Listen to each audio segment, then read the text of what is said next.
I don't know if the entire world is going fucking crazy or what, but I do want to talk a little bit about what life might look like after COVID.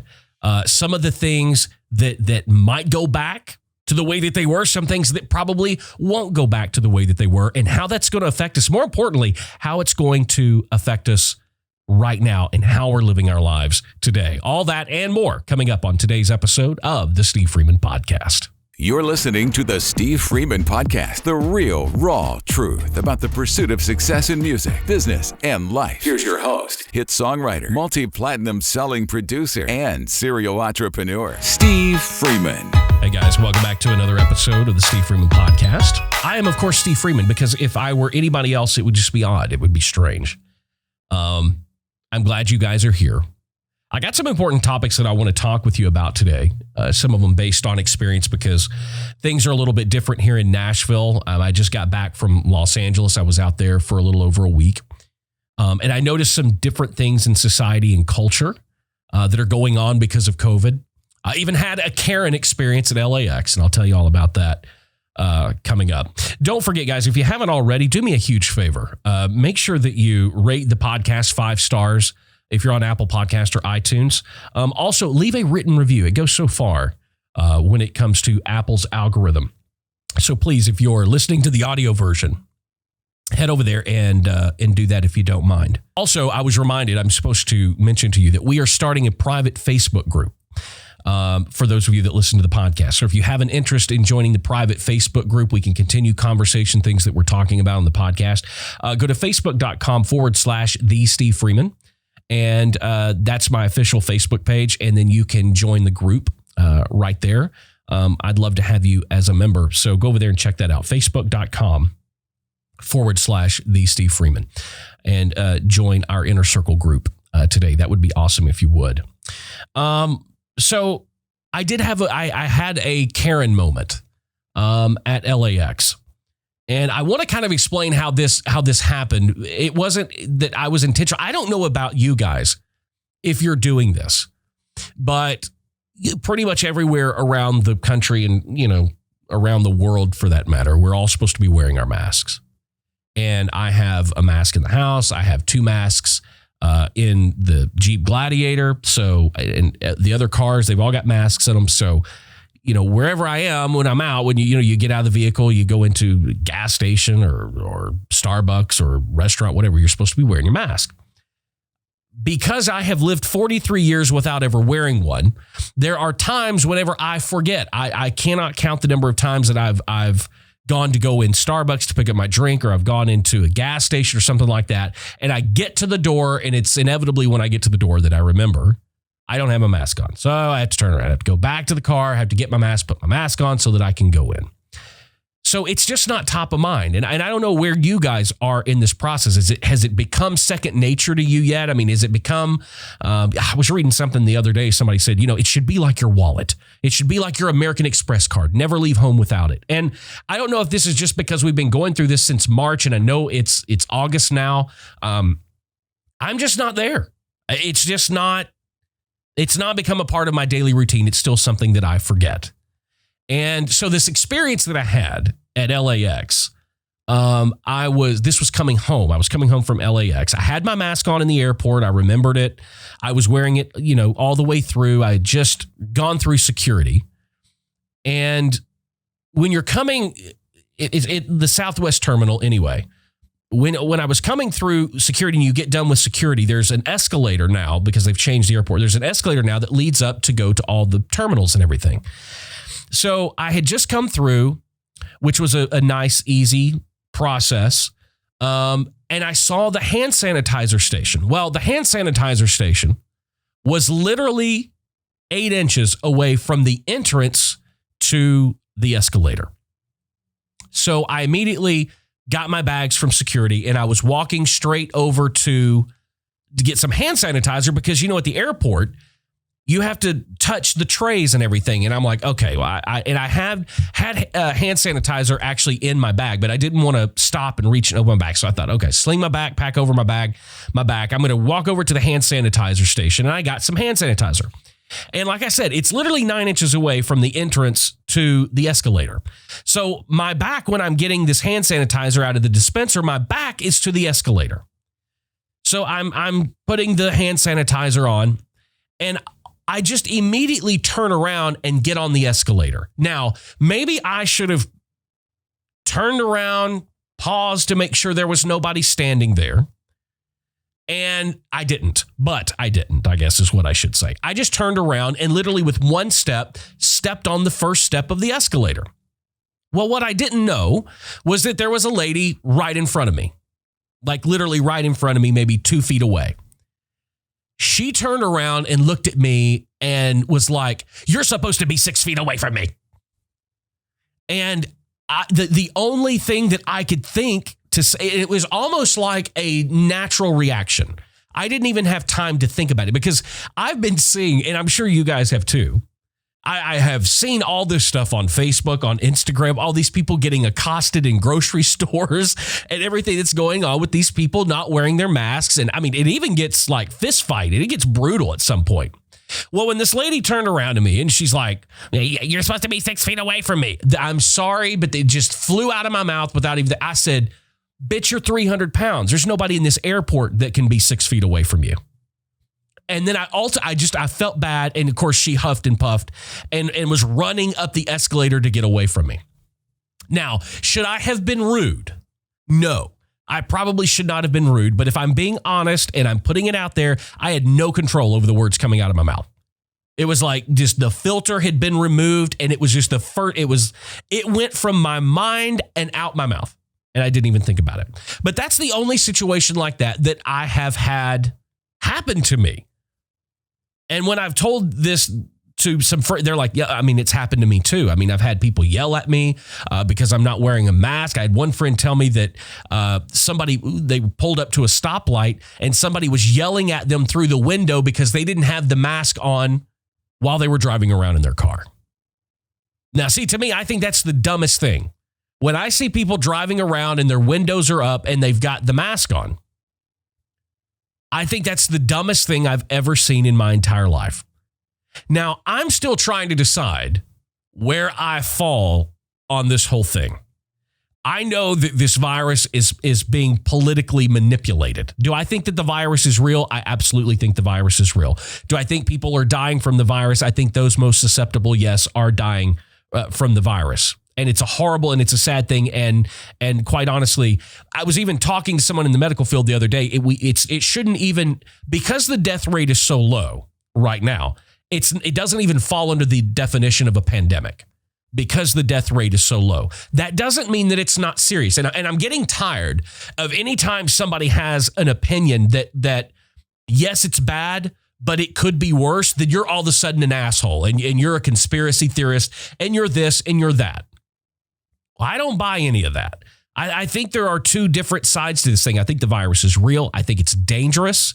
I don't think that we know near enough about it. And I'm talking, when I say we, I'm saying the general public, because I don't believe the people in charge. I don't believe Dr. Fauci. I don't believe any of those people know everything there is to know about this virus.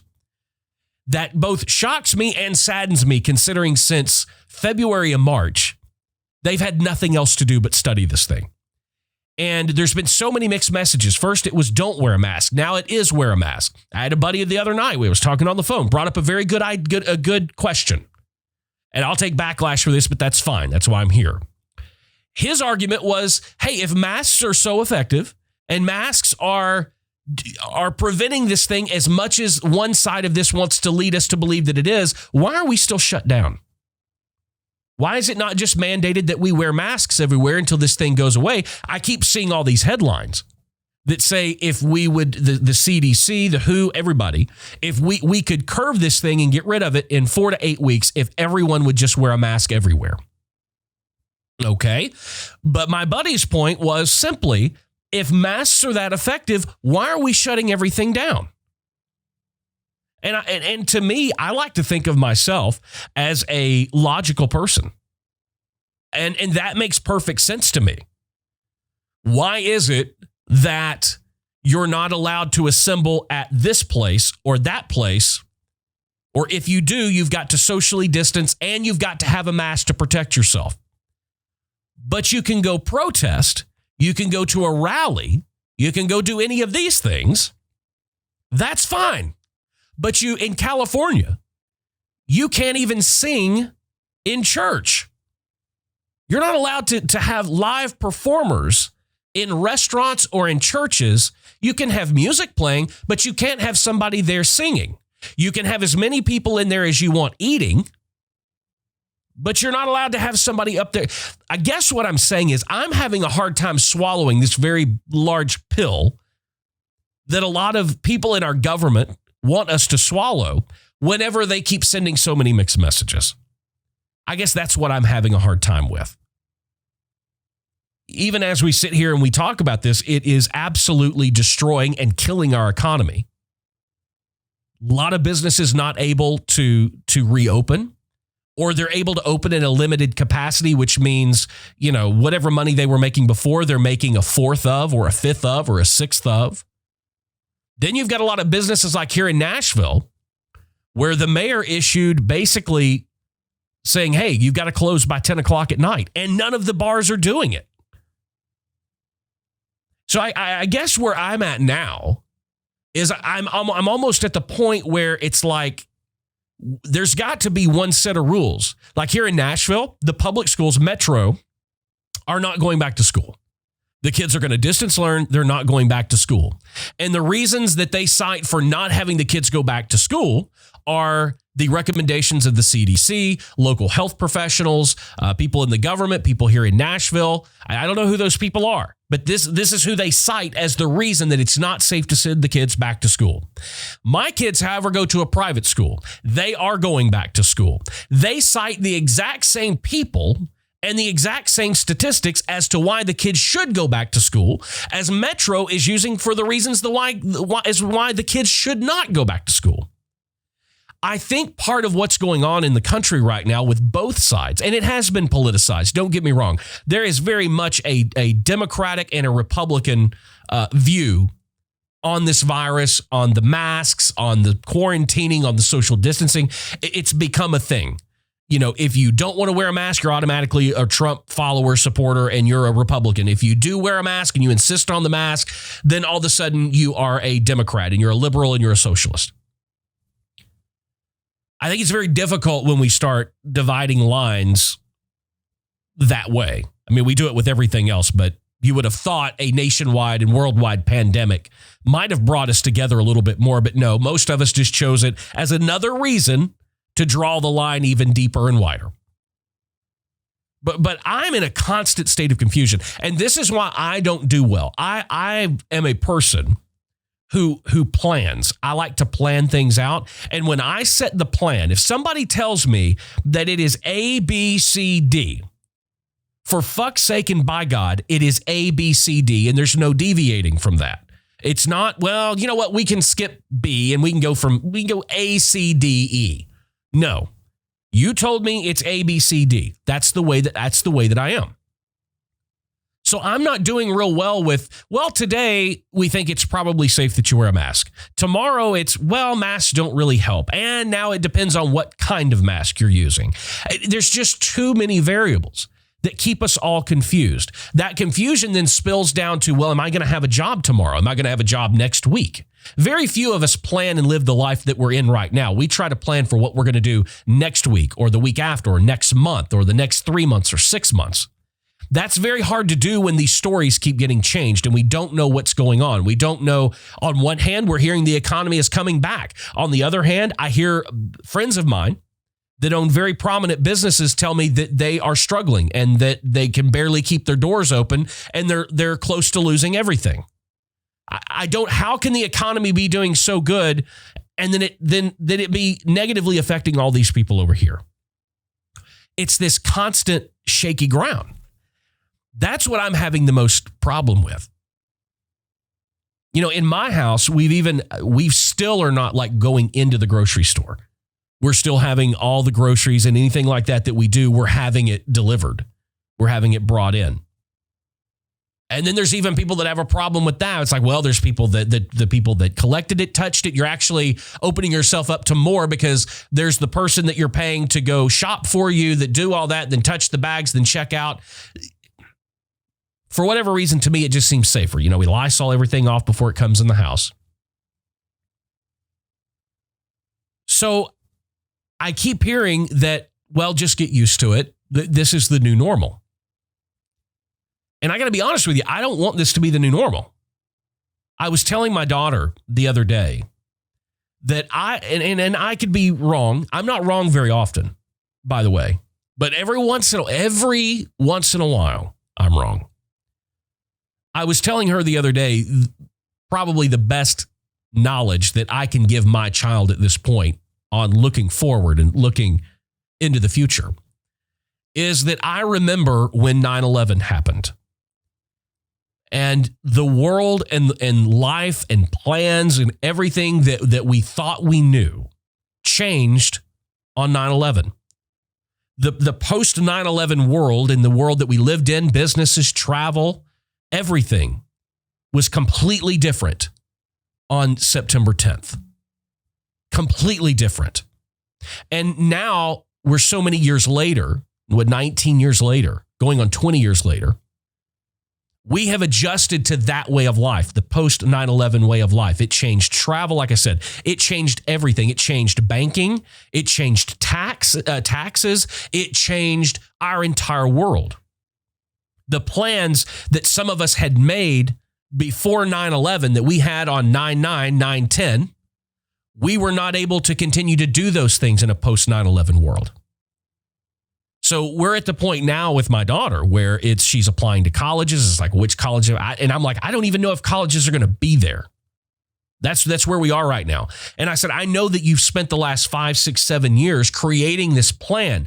But much like 9/11, the plan that you're creating is a pre-COVID, coronavirus plan. You're assuming that you're going to be able to go back and just fully execute this plan as if everything was normal. And it's not. I said, you are living in a different world now. And what has transpired over the last 4, 5, 6 months is going to change the way things are forever, just like 9/11 did. I think we will go back, and these will be two eras in our history of there was before the Depression, then there's after the Depression. I think there will be the world before 9/11, the post 9/11 world, and I think there will be a pre-COVID world, and now we will be living, hopefully very soon, in the post-COVID world. And what that means, I don't know. What concerns me the most is that the lines that we're drawing between each other are separating us so much that even when we get to the point where we can get back to whatever this new normal post-COVID-19 world we're going to live in, we've driven so much between ourselves that we're not going to like each other very much. The one thing about 9/11 was that it brought us together. And for a while, at least, there seemed to be some peace and harmony. And political agendas for a little while took a back seat. I don't know that this country has the fortitude to do that again. I'm afraid and I feel that most people have picked a side. They've decided that this is the new normal and that you've got to be on one side or the other. And we now identify those sides with whether or not you're wearing a mask, or whether or not you believe that we should be wearing masks, or whether you believe this is real or that's real. And it gets even deeper and even further with all the new political conspiracies and all the Epstein stuff and all the conspiracy theories that are coming out in the middle of this real thing that we don't have any truth or basis for, that nobody seems to know any answers about. In the void of truth will come uncertainty. And when people are uncertain and people feel insecure in their thoughts and in their actions, they are susceptible to being manipulated. That's what I feel is going on right now more than anything. Is I think the people that have chosen their side, there are loud voices on either side manipulating those sides. And they're manipulating and choosing to use that power to manipulate each side against the other side. It would even be fine with me if it were, okay, we're over here on our side, you're over here on your side, y'all party up and have a great time over here. You guys have a great time over here. But it can't be that way. The way that it is, and I don't know because I wasn't around. Nobody listening to this podcast was around. Matter of fact, there's nobody living that was around at the time. But I can't help but feel that this is similar to what it probably felt like pre-Civil War in the United States. There are just so many things and people and voices on one side or the other that are not happy to just be on their side. They want everybody on that side to be forced to think, act, and believe the exact same way that they do. And that's a very dangerous cocktail. When you're not allowed to just have your own beliefs, which is what this country was founded on, what it's supposed to be all about, is personal freedom and liberty. When that's not good enough for the general public, when you out there are not satisfied being able to believe, say, and do whatever you want without me having the same ability, it just feels to me like we're on the brink of something big. And I think it's horrible because when you look at the real things that are going on, the virus is real. When you're dealing with something that is very real and you can't get two sides to even agree on the realness. And look, I think a lot of it is propaganda. Like I said, I think it's been politically motivated. I think it's been politically manipulated on both sides. I personally know people that in my life that received positive COVID tests that never took the test. So it's hard for you to look at one side politically and go, oh, that's bullshit. Well, no, it's not, because I know two people that it happened to. They went down to a mobile testing facility. They had it broken up into two areas. The first area, you pull up in your car, they give you the paperwork, you fill all the paperwork, you give them back the paperwork, and then you wait your turn, and then you go up to the next station where they actually do the swab and do the testing. They got past the paperwork part and were in line waiting to get the swab. Somebody came up to the car and said, look, it's going to be an hour and a half. We're very busy. Sorry about that. We just want to let you know. They decided they didn't want to stick around. They didn't want to wait an hour and a half. So they turned around, they got out of line, they turned around, and they left. 2 days later, they got their results in the mail that said they tested positive for COVID, but they never had the test. So for those of you out there that are saying that that is made up, that that's false, that's not happening, I know two people that it happened to. So that's real. The numbers are being manipulated. And here's the thing. Both sides need to ask this question because there's a lot of things we don't know, but both sides need to ask themselves a very serious question. Why? If you want to argue that it's being manipulated on this side for this reason, okay. If you want to argue that it's being manipulated politically on this side to benefit this person, that's cool too. That's fine. That's your belief. But both sides should be asking, why is any manipulation happening at all? And that's where I'm struggling. What is the bigger picture here? I don't think that there is one bigger picture that either side completely agrees with. But regardless, there is a reason that all of this pandemic, the coronavirus and everything that's been associated with, there is a reason that it's being manipulated. There is a bigger reason than the benefit of one or either political party. There's a bigger reason than that. That's what you should be thinking about. That's what you should be scaring you. It shouldn't be whether or not Sally Joe over here is wearing a mask. I talked to a friend of mine the other day. Was in a restaurant, and I believe it was his sister in Kansas City, literally got assaulted, like pushed and shoved by somebody because she wasn't wearing her mask. She forgot her mask in the car. That's not okay. The minute that you take your opinion, because it is still your opinion. If you're not a specialist, if you're not a disease control specialist, or you've not worked with viral, bacterial, whatever you want to call it, and you don't know, then you don't know. You're basing the fact every time you put that mask on what somebody else thinks. So you don't know. If everybody would agree they don't know, they're just doing what they're told. First off, that would be a lot better. So to all of you Karens out there, you don't know. You're buying into a manipulation. Those of you that aren't wearing your mask, I will say the same thing. You're buying into the side that your side is manipulating as well. The fact of the matter is that regardless of what side you're on, which political party that you affiliate with, the one thing this is something we never do in this country. We never focus on the bigger picture. We're always focused on that immediate, this is what my party platform is, this is what my party, it doesn't matter. We never think about the bigger picture and what's good for everybody. Do I think that the governor of Tennessee or the mayor of Nashville, do I think them mandating that I have to wear a mask is somehow infringing on my liberty? No, I don't. I don't take that stance. Do I like wearing the mask? Hell no, I don't like wearing the mask. It's uncomfortable. It's hot. I don't like it. But for the greater good, if I even 1% think that it's going to help me not get it or you not get it, I have no problem not wearing the mask or wearing the mask. I don't understand why anybody has a problem with it.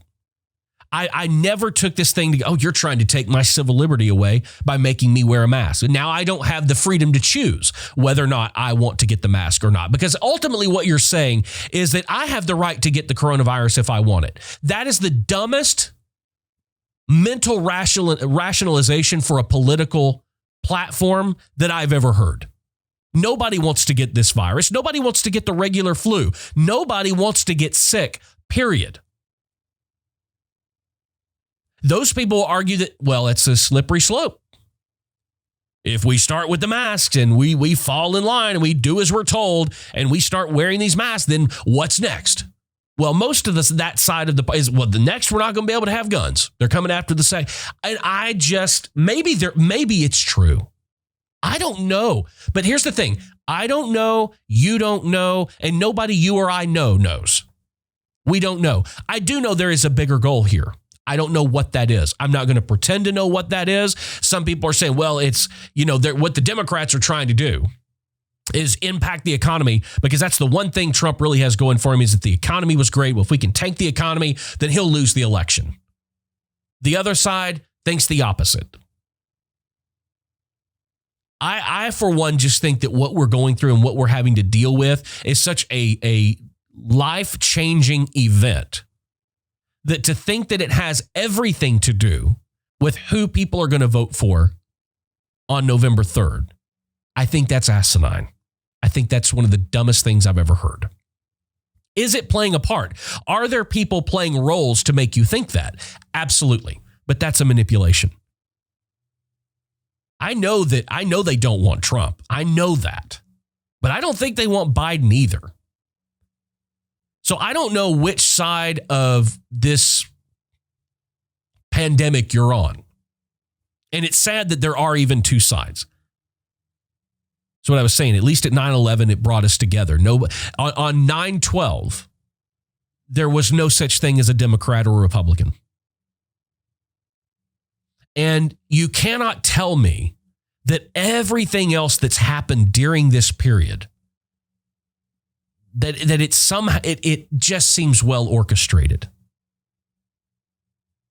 It seems too convenient, if you will. The conspiracy theories that are flying off of this thing about Bill Gates and, wanting to microchip everybody with the vaccine. All people on both sides that are propping these conspiracy theories, all they're doing is making everybody afraid. The thing that scares me about that is when people get afraid, they are easy to control. I don't care if you're a Republican. I don't care if you're a Democrat. When you get scared, you become easy to control because you're looking for somebody with the answer.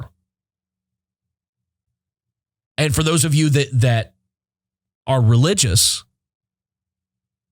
that may have many different signals for you.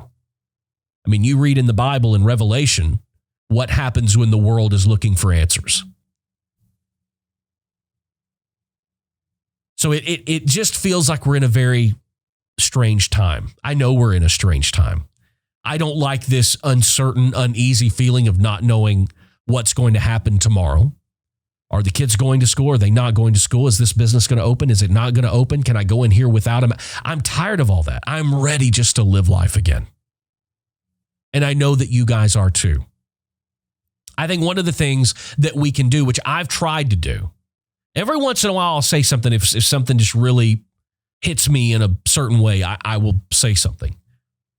But what I've tried to do is stay out of those arguments on Facebook and on social media. I have tried my best to look for facts as best I can.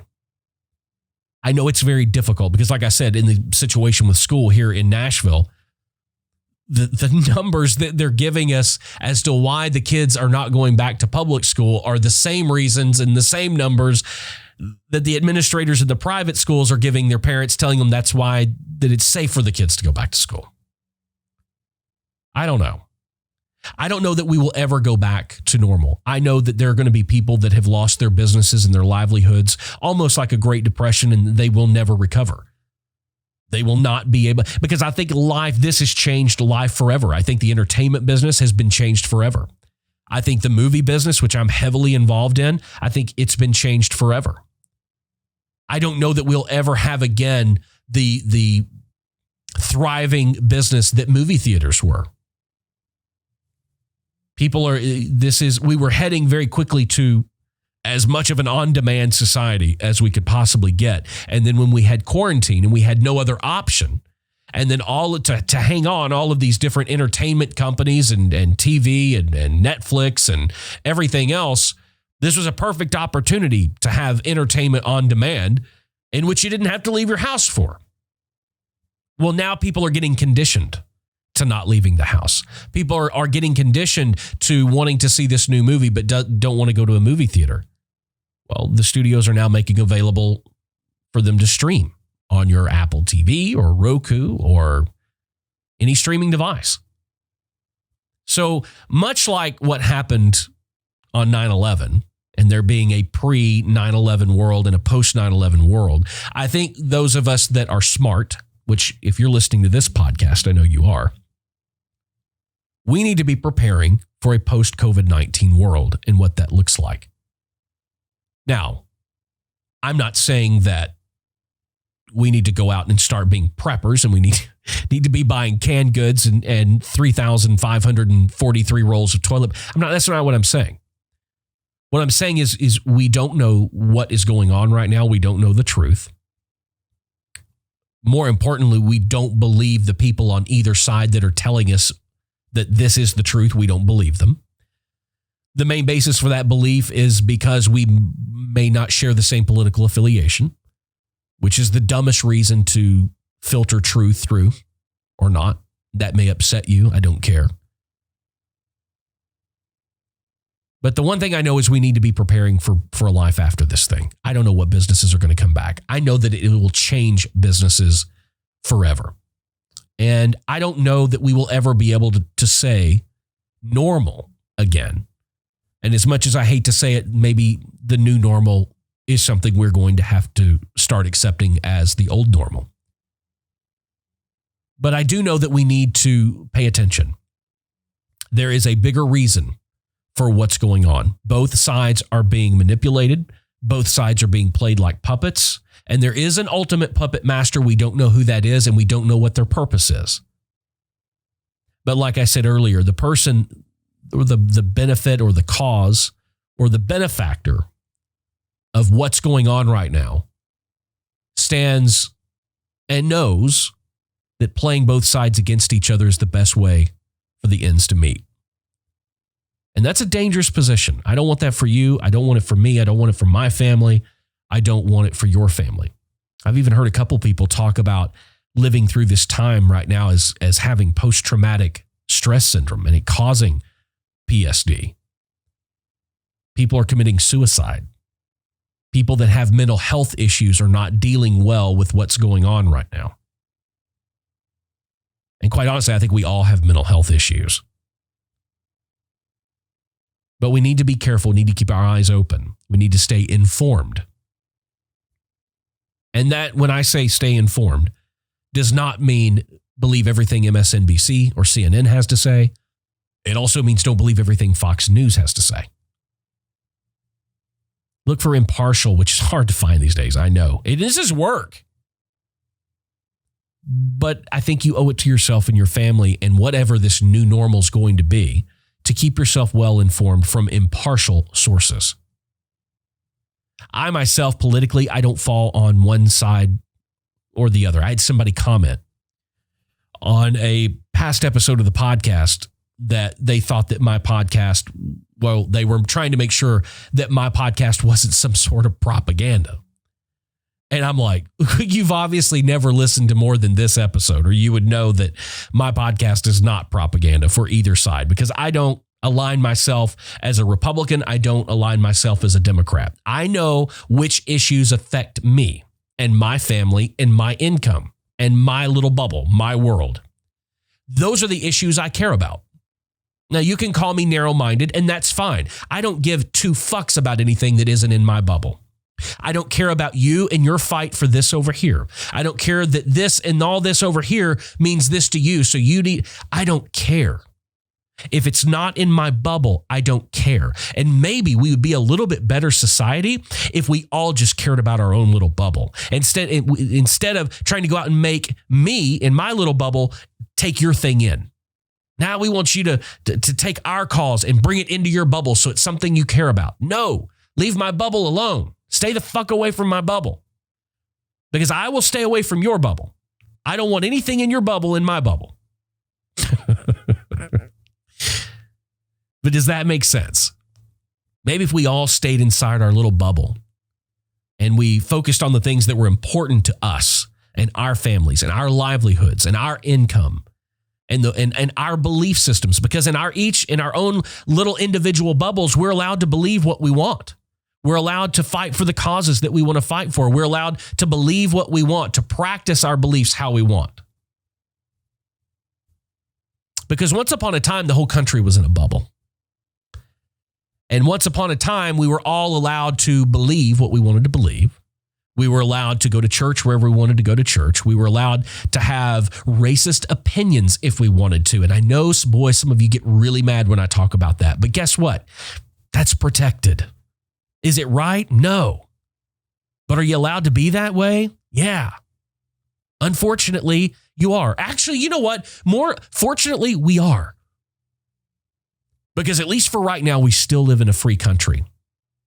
Or at least as far as I'm concerned, there's freedom in my little bubble. And I hope there's freedom in your little bubble. Our bubbles don't have to coexist. Our bubbles we don't have to install a doorway or a window between my bubble and yours so that every now and then we can open the door and care about each other's shit. I don't have to care about your cause. You don't have to care about mine. I don't expect you to, but there are a lot of people that expect me to care about yours, and I'm just not going to. I'm perfectly fine and happy right here in my bubble. Guys, thank you for joining me for another episode.